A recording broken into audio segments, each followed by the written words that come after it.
Wow, Stream Elements bot running. I don't know what that does.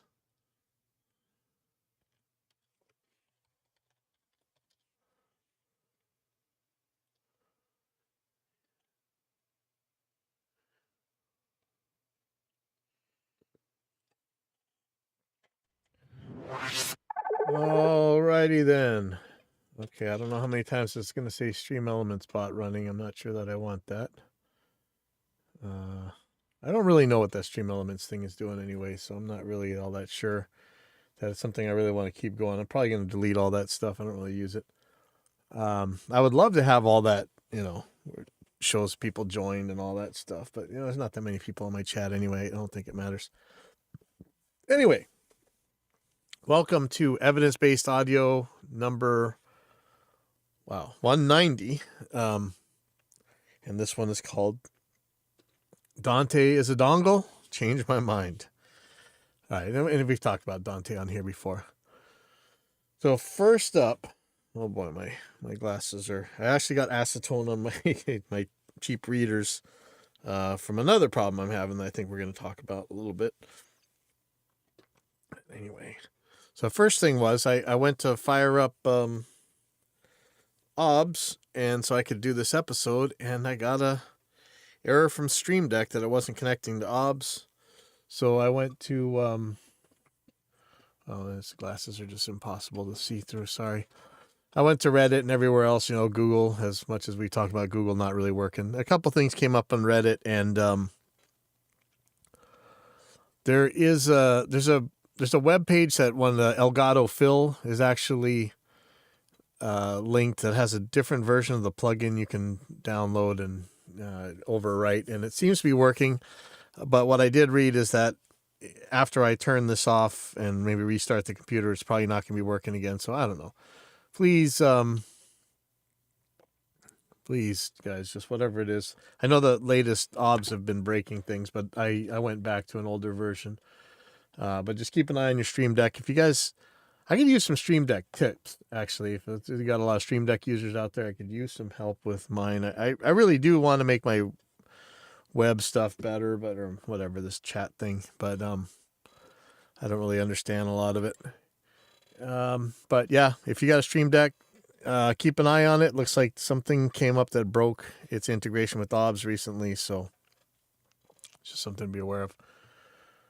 Okay, so first thing is I have a Floyd Rose 7-string. I wanted this particular tremolo because this is the only 7-string that you can get, as far as I know, in oil slick. And you guys know how much I love about oil slick. I think we talked about this before.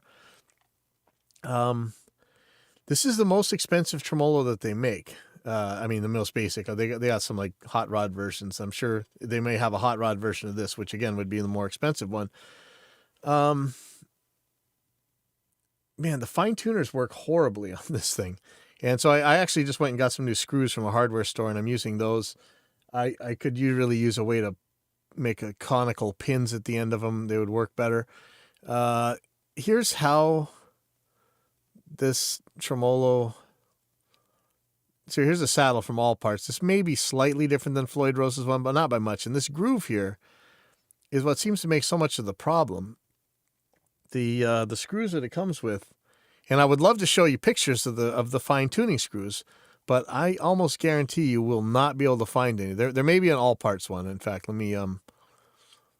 me bridge parts, tremolo saddles for Locking tremolo saddles. All right, let me just look at here. Let me see if we can find a screw.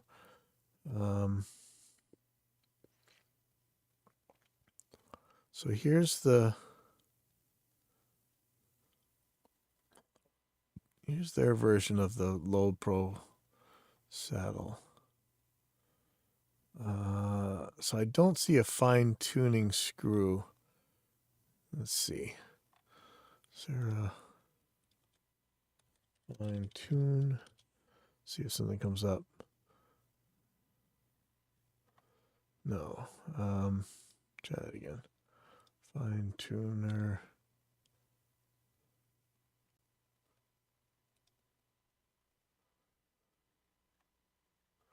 Yeah, I'm not seeing the fine tuning screws, and I can't find them anywhere. So if I go to Floyd Rose Pro fine tuner screw, I'd love to get you a picture of one. If you look, none of these are actually fine tuning screws. Here, this one says Pro fine tuning screw, and if I go here, it's going to say that they're sold out. They're unavailable. And I'd love to show you the bottom of these things because this had like this weird oblong cam that just doesn't work in battery charger. Actually ordering another battery charger. I want to talk about that when it comes in.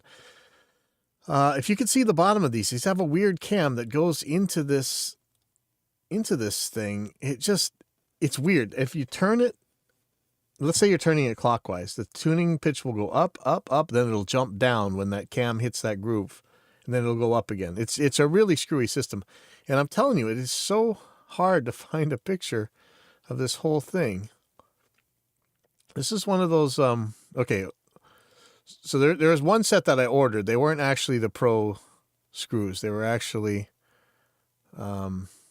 regular tuner screws. So this one's saying that these are fine tuner Pros, whatever. Set of 6. I wonder if this is actually available. So I ordered some things and they ended up being the wrong size. So I have a feeling that this is probably gonna be the wrong size again. Let me look. So there's not much on the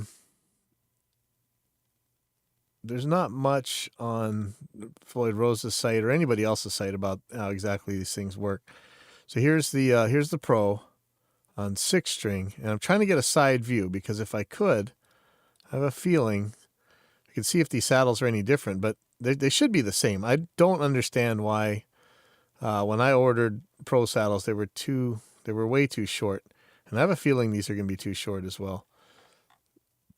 Floyd Rose Pro fine tuner set. Maybe I'll order these and see if they actually fit, but I don't think this is right. These look way too short. They should be about 12 millimeters. Anyways, like I said, it's really hard to find any info about these things. See, here's a regular Floyd screws, and that's a lot longer right there. See, I don't... These look like they're the same size right here. I don't believe this. Anyway, it's a more expensive tremolo, and I actually had to route out a brand new guitar to stick this in here. It came with an original Floyd Rose, which worked awesome, but I really wanted this oil slick, and so this is the high price you pay for vanity, right? And I just cannot get these tuners working well, and it's a bummer. I'd like to hear from anybody if you guys understand how these ones work. So if you look at these tuners, they're a little bit taller than the regular Floyd tuners. These definitely aren't Pro tuners right here. These are the regular Floyd Rose tuners. At least for the 7-string version, they use a taller knurled head on them, and it looks like on here too. So if I go to 1000 series. So the other confusing part is it a 1000 series? Is it made in Germany? Is it made in America? Is it made in Korea? I don't know. I don't know what this thing is.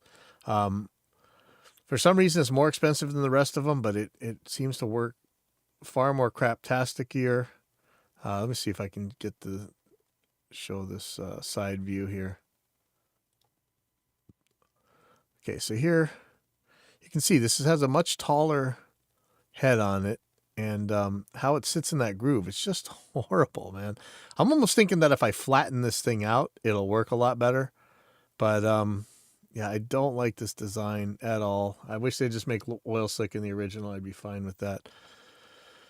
I'd love some help with this guy. Maybe if I can make a really conical pin end on this thing, it would work a little bit better. I just don't know.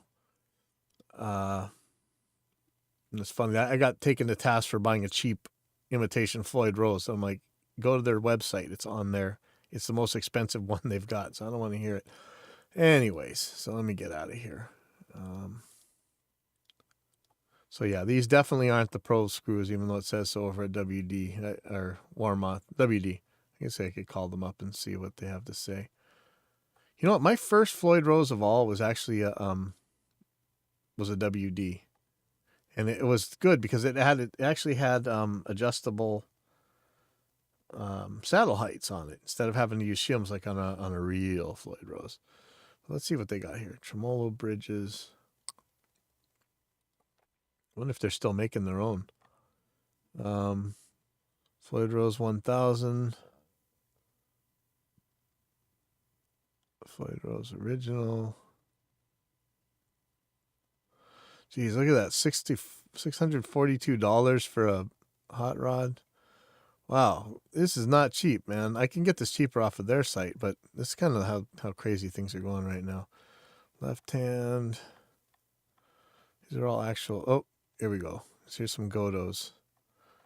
And Godo, I think, made a lot of the Floyd, not Floyd Rose, but Floyd Rose style bridges that everybody really liked. So here's a WD. This is a 7-string. Interesting, they got a lot of 7 strings on here. So the WD that I got,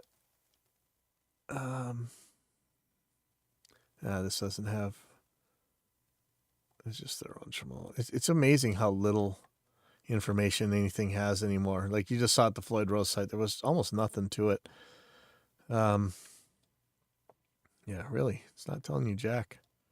Interesting. Okay, let me just get out of here. So another thing that I wanted to see, let's see. So here's the scalar versions. So Schaller, whatever you call them. These are the guys who make Floyd Roses for Floyd Rose. I guess for the originals, they're actually made in Germany. This is their version, the Lockmeister 7. And not really sure what's supposed to be better about this, but they say, as the sole manufacturer of the world's most renowned double locking tremolo, we felt it was time to push the envelope. So they have a C45 steel ground plate, forged and hardened in Germany, resulting in improved sound and sustain, as well as superior tremolo performance and intonation. That could be. High tolerances. Let's see. Identify the perfect choice of pivot screws and tremolo springs. Down to the springs, huh? We learned how all burnish surfaces were prone to corrosion. That's why all studs, inserts, and screws on our new Scalar Lockmeister tremolo now feature black zinc and black chrome finishes for improved look, touch, and durability. Special studs with additional inserts are used to mount the tremolo onto the instrument.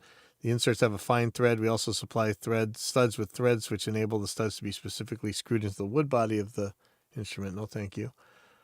Same dimensions of the Floyd Rose tremolo. You can easily replace your Floyd Rose tremolo with one of our Lockmeister tremolo. This also applies to all replacement parts. So I'm not really sure. I mean, they're just saying there's better metals in here or something. And this would be the skinnier string width. I'm not sure. I mean, give it a try. Speaking of which, I know we keep going back and forth with these. Oh yeah, you got the 1000. Yeah, gotta get the upgraded version to get anything decent. The cheap ones suck. Well, that's the thing. I've got the most expensive one they got on there for that oil slick one anyway, and that's the Pro, right? That's you can't get a cheap Pro as far as I know. I think the 1000s for the most part is the Korean made ones, which to me the Koreans are fanatics, and I really like how they're building guitars. So I wouldn't be surprised that their Floyds are pretty damn good. So I don't know. I don't know where the particular Floyd Rose Pro 7 is made. It might be a 1000. It might not be. It's very little information on there. But yeah, the fine tuners are absolutely horrible on it, and it seems to be across every pro model. And yeah, I'm not surprised if the 1000 works well. It's made by people who really care about this stuff. But anyway, so let me get out of this Sailor Tremolo. One thing I was really wanted is the pickup plate. You know, I'm always having to open that thing up, especially when we are using these tremolo stabilizer devices. I'm actually running one of my guitars without again, so that one's got an original Floyd Rose on it. Yeah, hey Simon. But you know, one of the things I'd really like to see is, you know, your tremolo cover plate, and in fact, for your electronic cover plate, any of your damn cover plates. Why do we have wood screws holding these things in the guitar? Things should just be magnetic, and you just pop it off really easy. I could see a problem having to stick a pick in there and yank on it. Steve Vai's tech used a Velcro to hold that thing on, but that's going to make it stick out, and I'd rather that not happen. So I'd love to just find some little itty bitty magnets and just bury them in the wood and stick them in there. I've seen it actually done on some custom guitars, but I don't know where I could buy this if there's an actual source to buy it. One thing that I was able to get, and again, man, we're getting to the point where most everything is just a catalog. I mean, try buying bike parts, for instance, or computer parts. There's no real description. There's just a picture of it and a price. And, you know, I have no idea whether or not this tremolo backplate was going to fit anything. In fact, it fits some guitars and doesn't fit others. But I ordered this. This is actually pretty handy to me. It's got a little cover. You pop a pick in there and pop it open, and you can get to your springs and stuff. Be aware that they don't tell you what size it is, and you just got to hope it fits right. Which kind of sucks. I really wish. I'd love to see more information. Look, everything is information light now, and it's as if you're just supposed to magically know it. And if you to type in any of this stuff and try and Google it, you're not going to find anything. You don't even get a picture of the black one here, which is the funniest part. You get to pick black or white, but you don't even have a picture. You would think something would be on here. But if you guys know of a place where to get a magnetic pickguard cover, I'd love to know it. Have I tried Reverb? I tried Reverb. That's actually where I bought the All Parts one from it. But let's see, Reverb, magnetic. Let me see, tremolo plate. Let's just say plate. Reverb, tremolo block and plate. Let's just go to Reverb. See, magnetic. Let's just try magnetic. Cover.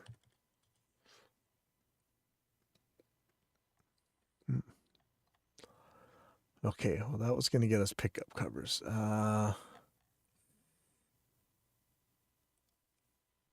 Spring, maybe.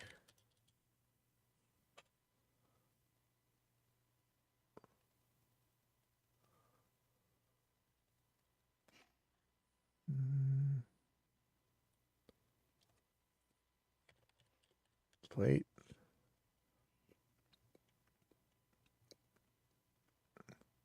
Computer plate. What is this doing in the Yeah, I don't know. I don't see anything at Reverb. I'm maybe searching badly. I don't know. All right. Let me get on to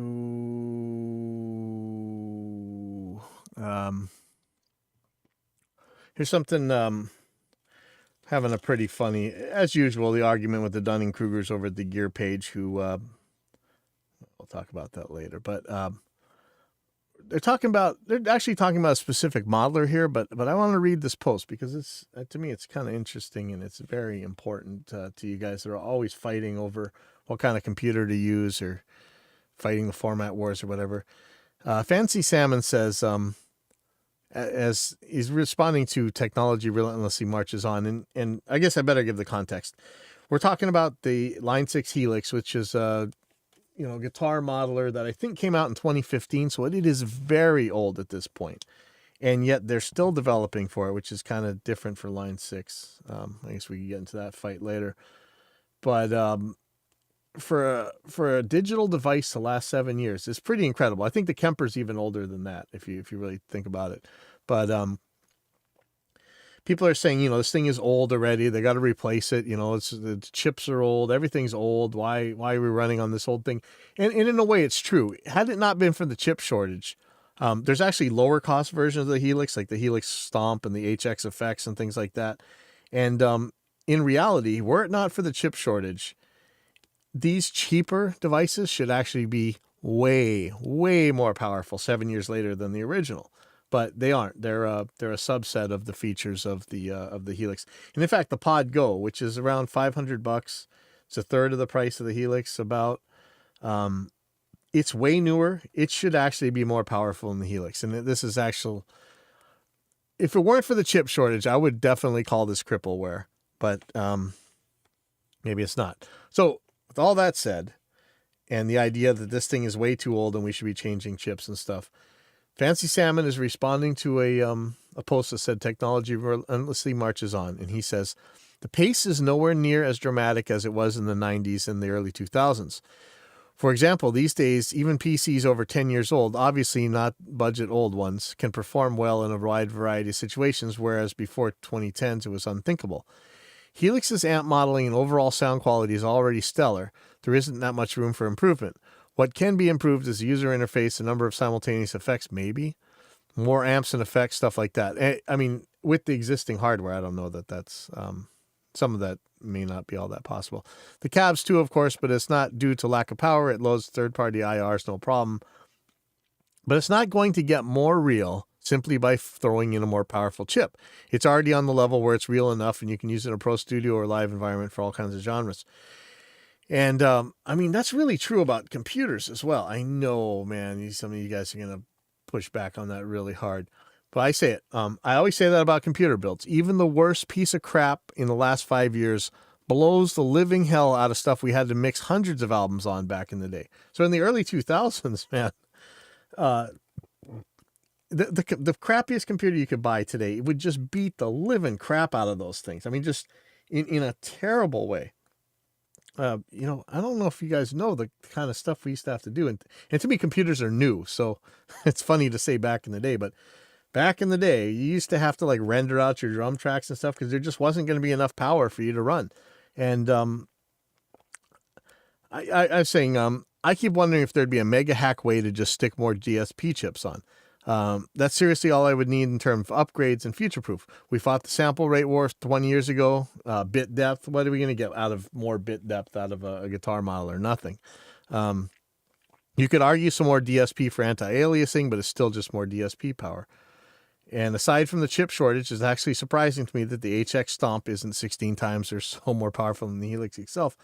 The point being, having more computer power is not really going to make your amp modeler sound better. I don't think. There are some profiling things coming out. We're maybe working on something like that. There's several. There's the Kemper. There's Amplitude has Tonex now. That could take some more DSP, maybe not. But yeah, could we just stick more DSP on there? I think we probably could. It may be more trouble than it's worth, but I would be interested because if I just had more DSP power on the Helix, just where I could run anything that any of the, if we could actually fit everything we wanted into the blocks that are there, and not have to pick and choose like the worst algorithm so we can actually fit all the blocks in, I think I'd be pretty damn happy. We got more than enough of a path there. Okay, and so let me go to this post here. I think this is something people are talking about all the time. So again, it's on the gear page and it's saying, I'm struggling with something. I'm having a hard time resolving the fact that my guitar rig sound is only as good as the PA I'm playing through and the people that are setting up the sound for you. The debate between modelers and tube amplifiers is interesting, but in the end, both methods of sound delivery end up going through the PA. Of course, you could just play through your own backline speakers only, but how practical is that? Am I making a rational point here, or am I just losing my marbles? Just embrace it. Thoughts? Okay, let's see. Simon's saying, I'm still running a custom-built PC that is 10 years old and still runs without any noticeable problems compared to my Macman 1. Yeah. But this guy's asking, you guys obsess over all this guitar sound and stuff, and then you're at the mercy of the sound man when you're at the show. A lot of these Dunning-Krugers over the gear page will just tell you to bring up your 4x12 and your real tube amp or whatever. But unless you're talking about a pretty small show, nobody's hearing that real tube amp anyway. They're hearing the PA. And like it or not, that's what the audience is hearing. They're hearing the PA system. So if you don't like what you're getting out of the PA, and I don't know that you know what you're getting out of the PA, the audience may be hearing something very different. Maybe you got a wireless and you jump out there with the audience so you can hear what it sounds like.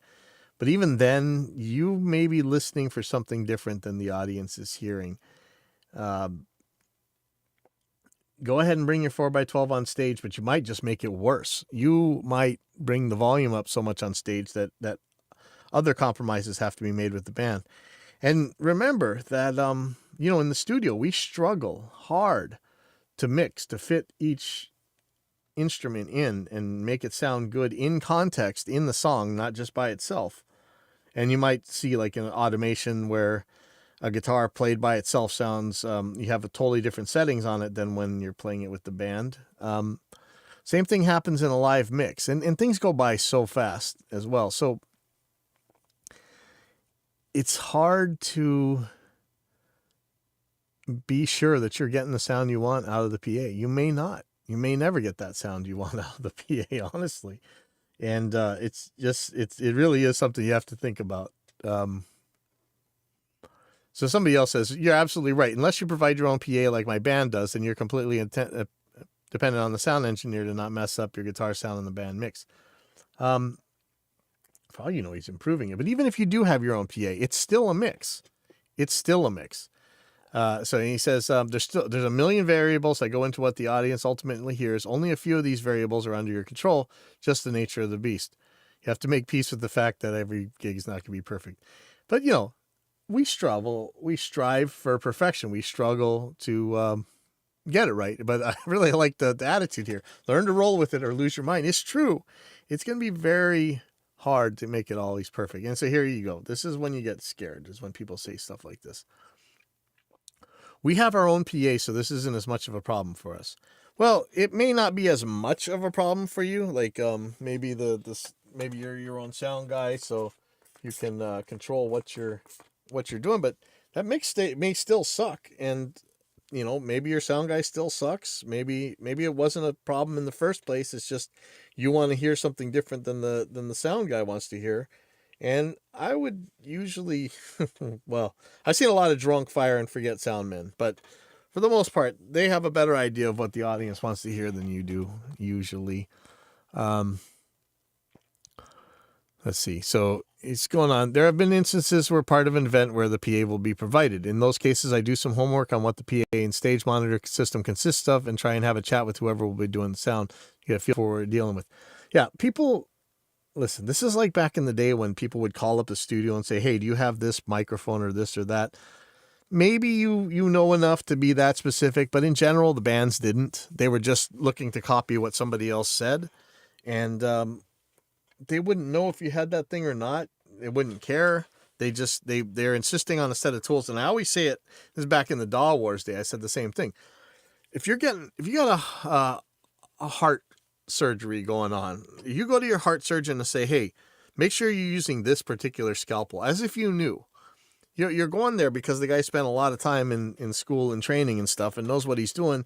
And I wouldn't tell him what tools to use. I mean, obviously, if you got some hack or something, look, I don't want somebody working on my heart that I know more about the tools than they do. That's terrifying. So, let's see. But yeah, every time we have a sound guy running sound, we're at the mercy of somebody else's ears. I notice a common trend lately is to complain about the volume, mix the guitar low, but set the bass to dance club levels with an overall crappy mix. We've also had some really good people who just nailed it. And we're kind of seeing that. I think it's because clubs are getting used to DJs, right? Let's see. Simon says, I played at the level of support to the likes of Skid Row, Faith No More, Cutting Crew, etc., but never had any control over the sound. Soundmen back then viewed it as their art, not mine. And, at least hopefully you had control over what you were hearing in your monitors as much as they can. I mean, can't make miracles, but in general, make sure you got the sound that you need to hear where you are. And I've seen, so we, during this pandemic, oh my God, did I say it? During the Backstreet Boys reunion tour, coming out of it, shows have been insane to the point where we're trying to chase down sound men, get new sound guys, get lots of gear and everything, and get out there. And it's not any different now. If the band's happy on stage with their own monitor mix or whatever, they're happy. They play happy, and the audience is happy. It could be the crappiest gear in the world. That's why I don't bother, what gear do you have? I mean, make sure it's okay stuff, of course, but much more important is that the artist hears what they want to hear and they're happy. And I think after that, the audience is going to be happy for the most part. I mean, if you got a crappy, unhappy artist on stage, they're probably going to play crappy and they're probably going to just do stuff that the artist doesn't like. And fix that stuff. Make sure the artist is happy. Make sure you can hear what you want to hear yourself, and don't worry about so much what the audience hears. I mean, they'll probably yell if they can't hear you anyway. Let's see. See, it's like I say, the decisions are best made by someone on the other side of the PA. And 62 Telly answers with, true as long as the person isn't drunk, baked, sporting ears blown out by years of bands, good with electronics but no sense of music, disgruntled and convinced they're a better musician than anyone on the stage. Oh boy, how many times have you seen that one? Distracted and not paying attention to the mix. That one too. The fire and forget, just run to the bar and have some beers. And Rumbletone says that maybe we're spoiled here, but I can't think of a recent gig where a pro sound person didn't do at least as good of a job as we could have done ourselves, including because he or she can turn knobs and listen in the room while we're on stage playing. Yeah. How good do you think you can make those decisions? Just surrender to the flow. Life's too short. Play more gigs and enjoy your tone on stage. Yeah. Leave the front of the house to the professionals. Okay. And so this is going to be an unpopular opinion, but I think he's right. For this reason, more than any, something like a Kemper or Fractal makes the most sense. You have control over the rig sound more than any other way. Trusting in their mics and PA, it's a difficult thing to swallow that a 10K guitar rig through a cheap PA where the sound tech dials it in like crap won't sound as good as a Boss Katana with a great PA and engineer. Sad but true. Yeah. Anyways, so let me move on to this. And this is something, okay. If you're the user of software and you got an idea that you want to make it better, I'll tell you from the developer side of things, I want to hear it. I want to hear what you would rather have done. What I don't like is when people choose for everybody else that would be a waste of time. Not go near the front of the house sound, totally different discipline. Yeah. Yeah, I know you guys think because you record and mix in the studio that you know what you're doing out in a PA system. Let me tell you, it's mellower in most places than it is here. But I'll tell you, in Hawaii, when you have some very big drunk Hawaiians and Samoans, people that, if you ever watch, football game and you say, hey, look, man, those people are huge. These guys would just pick up the football. Yeah, actually, they'd pick up the football player who was holding the football and just walk across the field. And you could try and tackle them all you want, and they're just going to laugh at you as they walk through there. Anyway, you get that kind of setup going with the 300-400 guys like that out in the audience. And the thing starts feeding back. I think you're in for a world of hurt. You're not going to be able to get that thing knocked down and controlled the way a professional front of house engineer does. Because first of all, the feedback probably wouldn't have happened in the first place. But even if it does, it'll be gone immediately. Whereas, you know, me trying to work my way through this because we have a shortage of guys here, I'm just lucky I came out of these things alive. So it's not that you're superior because you're a recording engineer. It's a totally different thing. There's no rewind button. People they're not gonna obsess over the sound as much live as we do in the studio. But at the same time, they expect certain things. They expect to be able to hear everything well. It doesn't need to sound good, but it needs to be hearable. And they expect not to have feedback blowing them up. That's the other thing. So anyway, there's some utility functions that I would like to see in a piece of software. And this is no different than any time you get in a software with a bunch of Dunning-Kruger idiots. And I was talking about, if free in this case is for the Helix again, and I'd like to see an offline mode for the editor because it already is an offline editor. You guys can argue that all you want. Come on here, I'll give you a link and argue with me that it's not already an offline editor. It's just that it's been crippled to not actually work in that way. The fact that you can export and import the files and the thing will read it, it's capable of doing it offline. Get out of here. The Helix itself is software. There's not some magical box in there that could read this thing and nothing else could. It's software. It's software. It's software. It's an offline editor. But I digress. And so I'm talking about, there's reasons why this thing would be handy. But, and this is what I keep saying, when you guys, especially if you guys are using our software and you have a good idea, just tell me. And don't let anybody tell you otherwise. I say, again, nobody is holding a gun to anyone's head and forcing them to use an offline editor, or let's just say any feature. If you don't like it or don't need it, don't use it. That's all. On the other hand, our side is not forcing you to forego something. Nobody is asking you to give up your car. We're just asking you that maybe you get out of the way while we get this done. And this is this thing with this cancel culture crap right now. It's the same attitude. It's never enough for people to not watch a particular TV show, for instance. They always have to make sure that nobody else is allowed to watch that particular show either. I've never understood this phenomenon. If you don't like the channel, change the channel. But don't tell everybody else they can't watch it.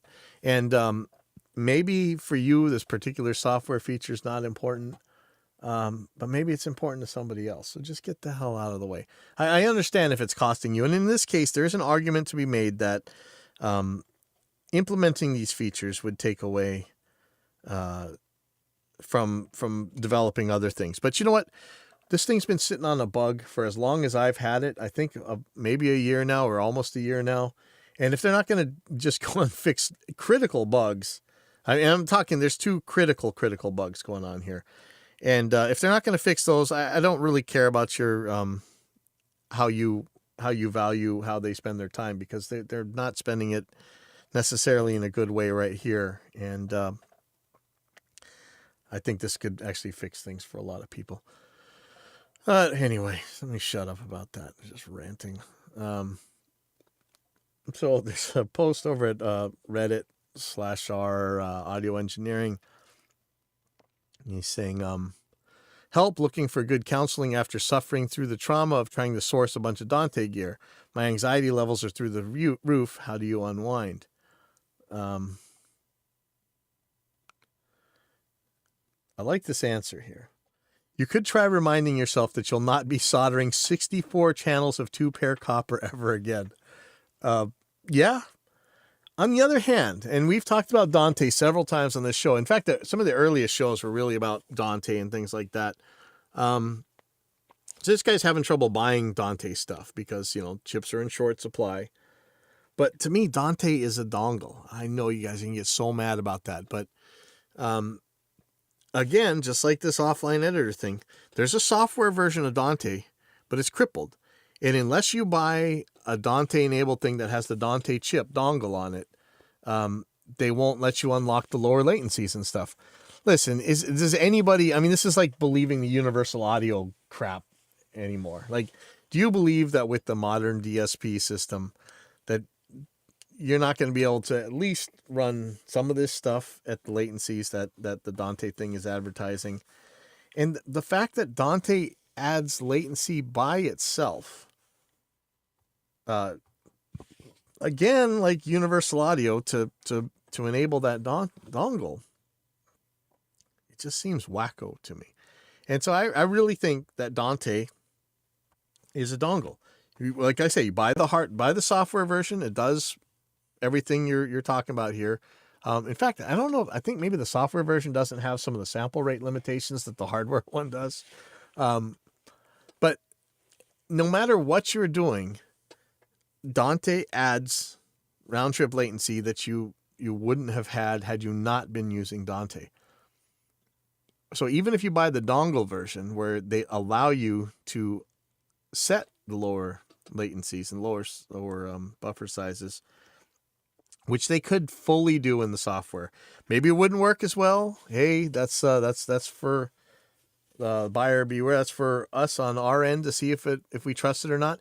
It's not like it works so well even on the hardware end that we don't have issues. So I remember I did a pretty thorough actual round trip latency test, and no matter what, the Dante version was always more latent than the not Dante. And I mean, we bought the Focusrite ones and everything else. I still say Dante is a dongle, and I think it has its utility in some places, but for the most part, I really don't think in the recording studio it's worth just adding latency and paying more money, frankly, for something that just to unlock the same sample rates that you would have had with another piece of gear. I'll take the RME stuff any day, even the USB stuff. That's it for me. I think I'm going to try and, I know I live in Hawaii, but I never go to the beach. I might try and go to the beach today. Somebody said it was nice today. So I'll be out of here. If anybody sees a magnetic tremolo cover plate or a place to buy Floyd Rose Pro screws, let me know. I've got some emails into Floyd Rose, and hopefully they'll get back to me on that. So anyway, I'll see you guys later.